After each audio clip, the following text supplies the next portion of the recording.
राघव, अब इस खेत से तेरा कोई नाता नहीं बचा। कागज मेरे नाम है और वक्त तेरे खिलाफ। समझदारी से काम ले, सामान उठा और निकल जा यहाँ से, वरना जिस राह पर चल पड़ेगा वहां से लौटना मुश्किल होगा।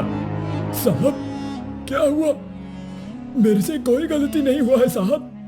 राघव भिखारी, सालों पहले जो कर्ज तूने मुझसे लिया था उस कर्ज की कीमत अब ये खेत है, मेरा कब्जा। सेठ जी, लेकिन मेरी फसल, मैंने खून पसीने से सींचा है इस खेत को। हर बीज में मेरे सपनों की उम्मीद है, और जो उधार लिया था उसकी पहले किश्त तो चुका ही दी है मैंने। ऐसे कैसे सब कुछ छीन सकते हैं आप? कुछ तो इंसाफ होगा, कुछ तो इंसानियत बची होगी। सेठ एक ठंडी हंसी हंसता है। नौकर इधर उधर खेत को देख रहा है जैसे मुआयना कर रहा हो। इंसाफ, इंसानियत, तेरे जैसे गरीबों के लिए ये शब्द सिर्फ किताबों में है। कर्ज चुका नहीं पाए, अब खेत पर हक भी नहीं रहा। ये जमीन अब मेरे नाम की है और मेरी जमीन पर तेरी मौजूदगी बर्दाश्त नहीं है।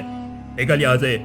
राघव का चेहरा आंसुओं से भीग चुका है, उसकी सांसें भारी हैं। ये जमीन सिर्फ कागजों की मोहताज नहीं है सेठ जी, ये मेरी माँ जैसी है। आप इसे छीन तो सकते हैं, मगर इसकी आत्मा से खुद को कभी जोड़ नहीं पाएंगे। तू अभी भी यहीं पर खड़ा है? लगता है आज तेरा आखिरी दिन है जमीन पर। भाग यहाँ से, वरना तुझसे ये जान भी छीन लूंगा जो तेरे पैरों से चिपकी हुई है। कैसे जाऊं सेठ जी? घर जाओ तो किस मुंह से जाऊं? बीवी पूछेगी कि खेत कैसा है, क्या कहूंगा? कहूंगा कि अब हमारी मिट्टी भी पराई हो गई। मुझे तो लग रहा है जैसे सांसें भी उधार की हो गई है। बिना इस खेत के क्या खाऊंगा, कैसे जी पाऊंगा? राघव निराश लौटता है। लक्ष्मी और तुलसी दरवाजे पर खड़ी हैं। पिताजी, क्या हुआ? आप इतने उदास क्यों हैं? सेठ ने खेत से निकाल दिया। कहता है जब तक पूरा कर्ज नहीं चुकाऊंगा खेत को हाथ भी मत लगाना। हमारी मेहनत, हमारी मिट्टी अब नहीं रही। छीन ले खेत, पर हमारी हिम्मत नहीं छीन सकता। मैं दूसरों के घर बर्तन मांज लूंगी, झूठ नहीं बोलेंगे, चोरी नहीं करेंगे, भूखे रह लेंगे, पर ईमान नहीं बेचेंगे। लक्ष्मी, हालात जरूर बदलेंगे। एक दिन हमारा भी सवेरा आएगा। मैं हार नहीं मानूंगा। मेहनत और ईमानदारी से हर मुश्किल का सामना करूंगा। आपकी बेटी हूँ पिताजी, पर जरूरत पड़ी तो बेटा बनकर दिखाऊंगी। जिस मिट्टी में हमारा पसीना बहा है उसे किसी सेठ की जागीर नहीं बनने दूंगी। कुछ भी करूंगी पर हार नहीं मानूंगी। बेटी, एक पिता होकर भी मैं तुम्हारे लिए कुछ नहीं कर पाया। तुम लोगों को इस हालत में देखकर दिल टुकड़े टुकड़े हो जाता है। मैं ये बेबसी अब और नहीं झेल सकता। पिताजी, आप हिम्मत मत हारिए। मैं सिर्फ आपकी बेटी नहीं, आपका बेटा भी हूँ। हर मुश्किल से लड़ने के लिए हमेशा तैयार हूँ मैं। आपके सिर झुकने नहीं दूंगी पिताजी। राघव धीरे धीरे चला जाता है और गांव के पेड़ के नीचे बैठकर गहरी सोच में डूब जाता है। गांव की गलियों में एक बूढ़ा भिक्षु कांपते कदमों से चलता हुआ गलियों में आवाज लगाता है। उसके हाथ में खाली झोली है, आंखों में थकान और पेट में भूख का दर्द। भगवान के नाम पर कुछ दे दो। कोई तो कुछ खाने को दे दो। बहुत भूखा हूँ बेटा, बहुत भूखा हूँ। 2 वक्त से कुछ नहीं खाया। लोग दरवाजे बंद कर लेते हैं, कोई भी उसकी ओर ध्यान नहीं देता। भिक्षु थककर एक पेड़ के नीचे बैठ जाता है। तभी तुलसी अपने घर के सामने खड़ी सब देख रही होती है। बाबा जी, मेरे पास इस वक्त कुछ नया तो नहीं है, लेकिन रात की बची हुई सूखी रोटी जरूर है। आप चाहें तो मैं आपको वो ला सकती हूँ। बेटी, जो भी तुम्हारे पास है वही दे दो। भगवान तुम्हारी इस भावना को देख रहा है। बहुत भूखा हूँ। तुलसी दौड़कर अंदर जाती है और एक रोटी लेकर आती है। वो रोटी भिक्षु को देती है। बाबा, ये थोड़ा सा ही सही, मगर ये भगवान का हिस्सा है। खुश रहो बेटी, तुम्हारा जीवन हमेशा सुखी और सुरक्षित रहे। भगवान तुम्हारी रक्षा करेगा। राघव दूर से ये सब देख रहा होता है। ये बाबा हर बार माया मंदिर की ही दिशा में जाते हैं। कुछ तो रहस्य है इस भिक्षु में, मुझे इसका पता लगाना होगा। राघव बिना किसी को बताए चुपचाप भिक्षु के पीछे निकल पड़ता है।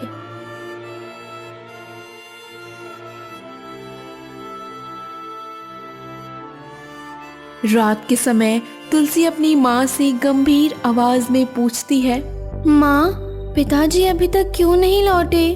क्या आप जानती हैं कि पिताजी कहाँ गए हैं? बेटी, पिताजी सुबह के समय घर से निकले थे। उनका रोज का नियम था कि भजन करके ही कहीं जाते हैं, लेकिन आज बिना भजन किए ही चले गए और अब तक वापस नहीं आए। मुझे समझ नहीं आता वे कहाँ गए होंगे। यह सोचकर दिल बेचैन रहता है। बहुत चिंता हो रही है। माँ, मुझे कुछ ठीक नहीं लग रहा। पिताजी कभी ऐसे अचानक नहीं गए।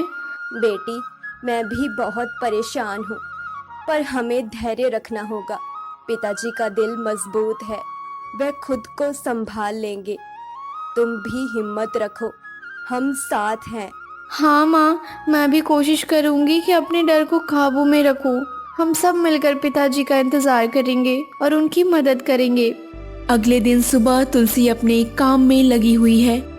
पास ही दो महिलाएं आपस में बातें कर रही हैं। बेचारी तुलसी, इतनी छोटी उम्र में इतना बोझ, औरत होके बेटा बन गई है। तुलसी सब कुछ चुपचाप सुनती है।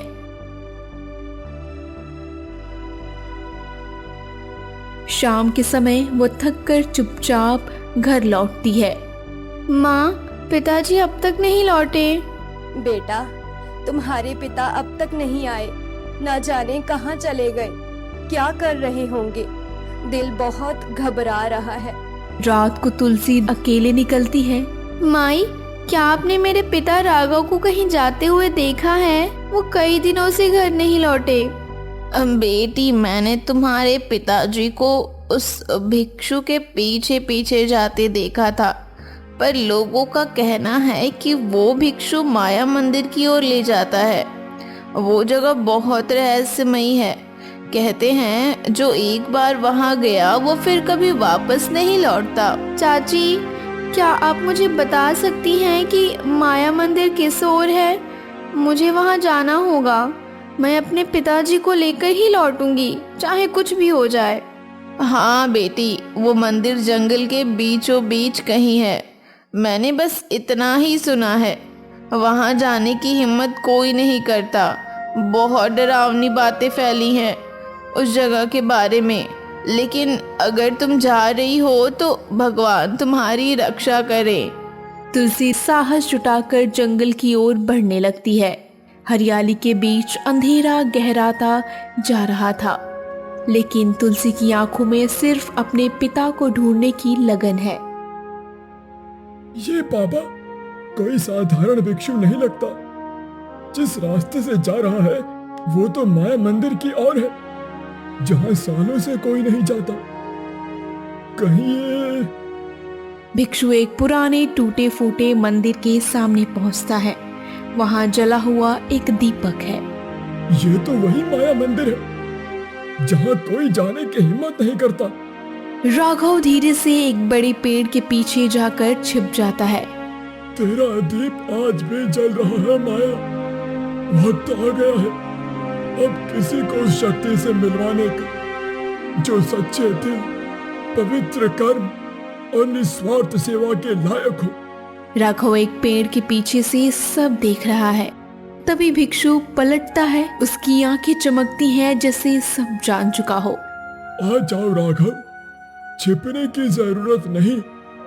तुमने मुझ पर नजर रखी, ये डर नहीं, सच्चाई जानने की प्यास थी। बाबा, आप कौन हैं? माया मंदिर में कोई नहीं जाता, फिर आप वहां क्या खोज रहे हैं? क्या कोई रहस्य है जिससे सब डरे हुए हैं? डर उस चीज से होता है जिसे लोग समझ नहीं पाते।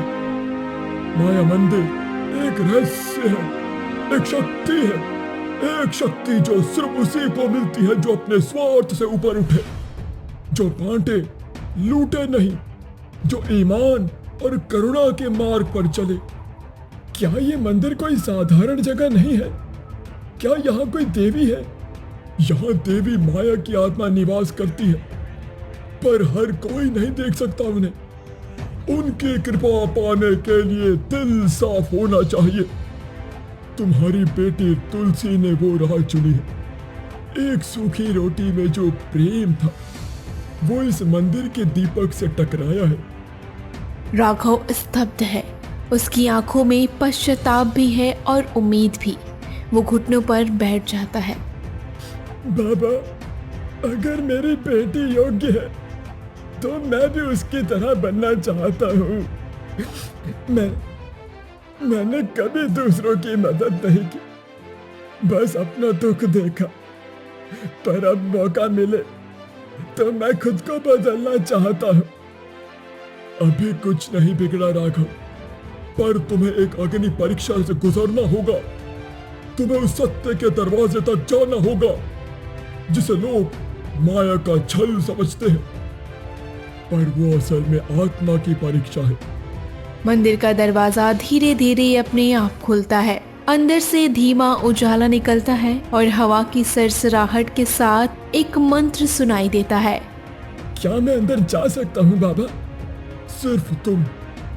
जब तुम भीतर झांकने से पहले खुद के भीतर झांक लो। जाओ, देवी माया तुम्हारी परीक्षा करेंगे। अगर तुम सच्चे हो तो तुम्हें नया रास्ता मिलेगा और शायद खोया हुआ सब कुछ भी। राघव माया मंदिर के अंदर जाते ही उसकी नजर सोने के सिक्कों के ढेर पर पड़ती है। अगर ये मिल जाए तो सब ठीक हो जाएगा। जैसे ही वो सिक्के को छूता है वह गायब हो जाता है।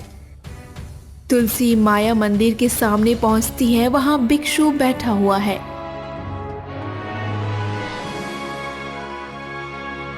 बाबा जी, क्या आपने मेरे पिताजी को देखा है?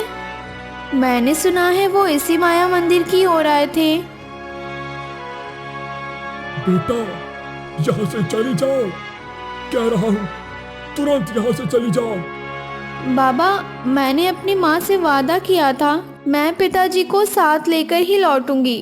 क्या आप मुझे बता सकते हैं ये माया मंदिर इतना रहस्यमय क्यों है?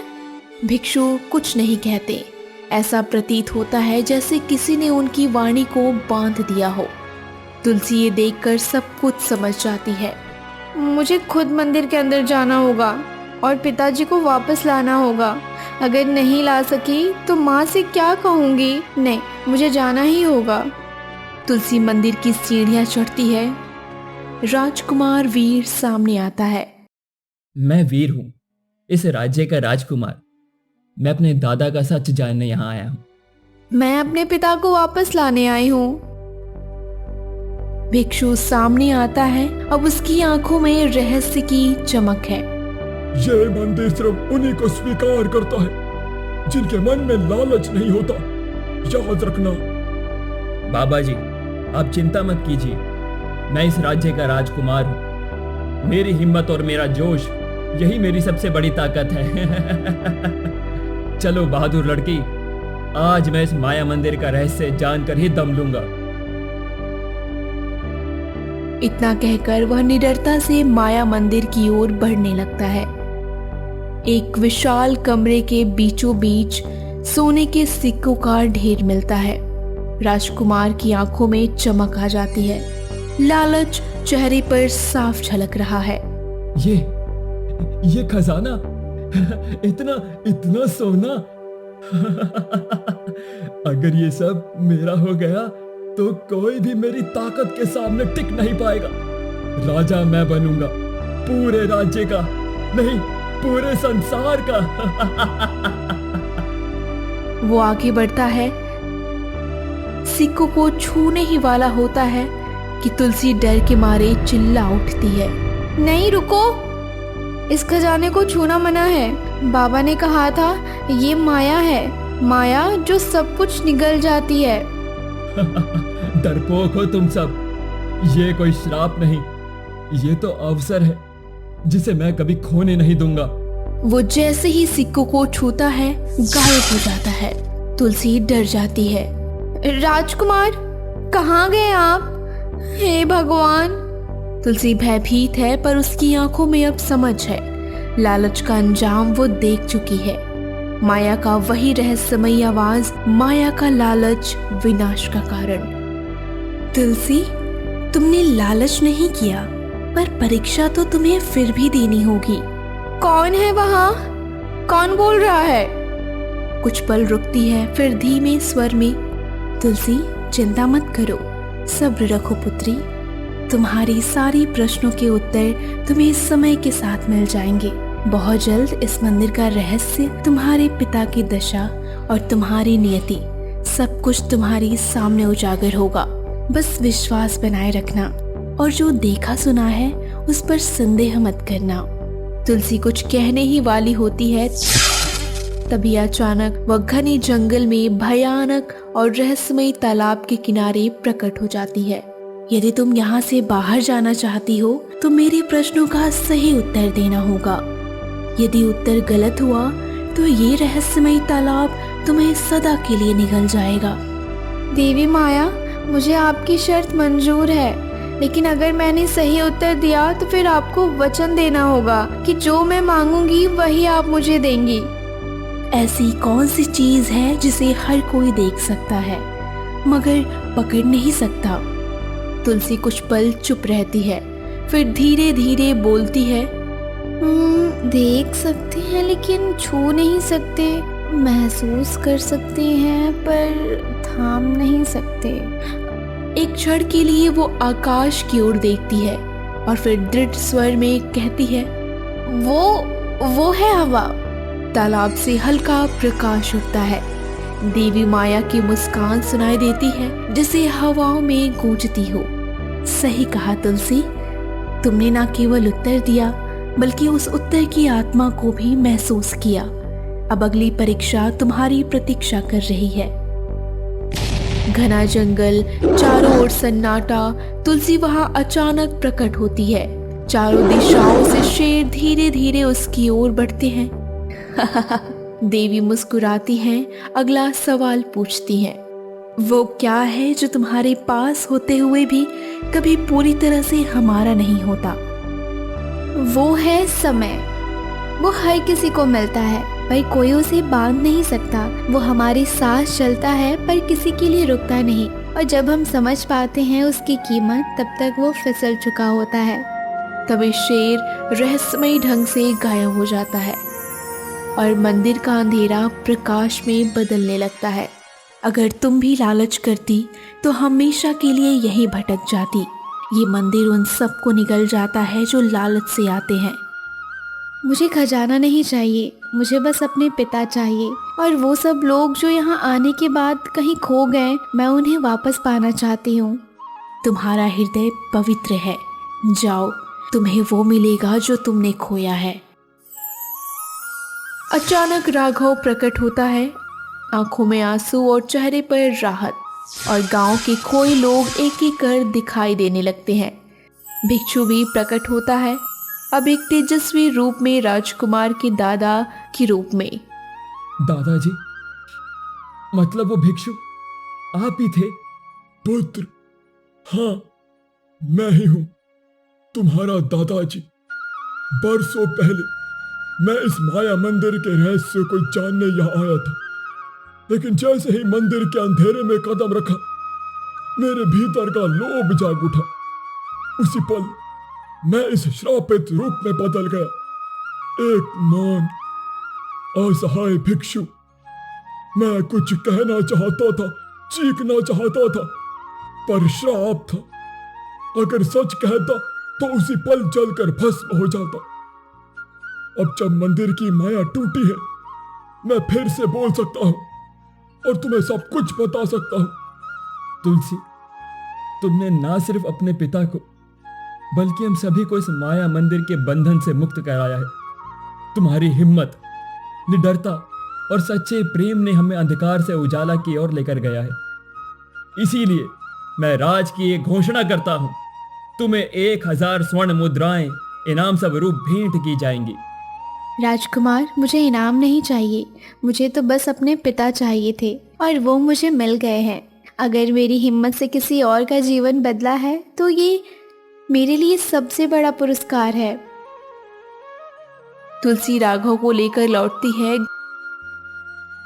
तू सिर्फ मेरी बेटी नहीं, तू मेरा बेटा भी है, मेरा अभिमान है। अगर मैं आपकी बेटी बनकर कुछ कर सकी तो समझ लीजिए आपकी परवरिश में कोई कमी नहीं थी माँ। आपने ही तो मुझे सिखाया है डर को कैसे हराना है। अब राघव और उसका परिवार खुशी खुशी अपना जीवन जी रहे हैं।